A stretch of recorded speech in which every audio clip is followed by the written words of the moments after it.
मेरे प्यारे विद्यार्थियों, पिछली वीडियो में हमने पाठ 6 भगवान के डाकिए कविता का सार तथा भाव को जाना। आज इस वीडियो में हम जो है इस कविता की व्याख्या को पढ़ेंगे। रामधारी सिंह दिनकर एक महान श्रेष्ठ कवि हैं, उनके द्वारा लिखी यह कविता है। तो आइए पढ़ते हैं। पक्षी और बादल ये भगवान के डाकिए हैं जो एक महादेश से दूसरे महादेश को जाते हैं।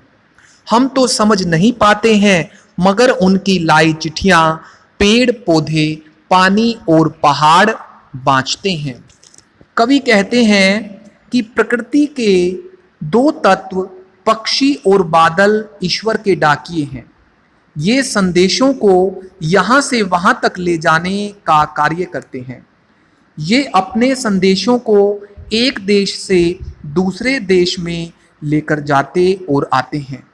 कवि दोबारा कहते हैं कि हम लोग प्रकृति के इन अनूठे रूपों को समझ नहीं पाते हैं, किंतु इनके द्वारा लाई गई चिट्ठियों को पेड़ पौधे पानी पहाड़ आदि अच्छे प्रकार से सुनते और सुनाते हैं।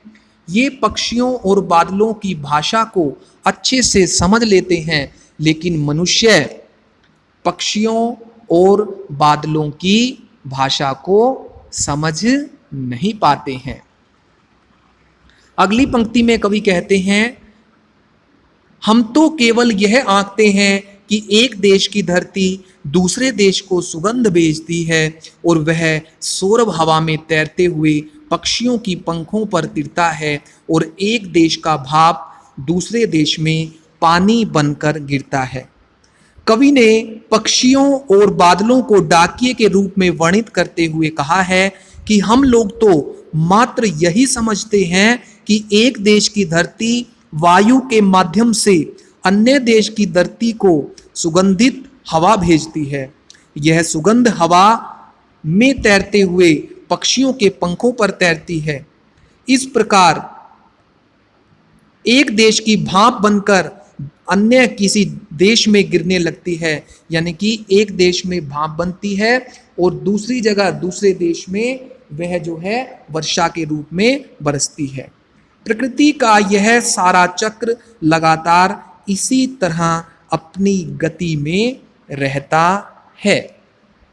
तो इस तरह इस पाठ में पक्षियों और बादलों को भगवान का डाकिया कहा गया है और वे किस तरह से कार्य करते हैं उसका वर्णन किया गया है। आप बच्चे इस कविता का उच्चारण करेंगे, इसे याद करेंगे। आप बच्चों को ढेर सारी शुभकामनाएं, आशीर्वाद।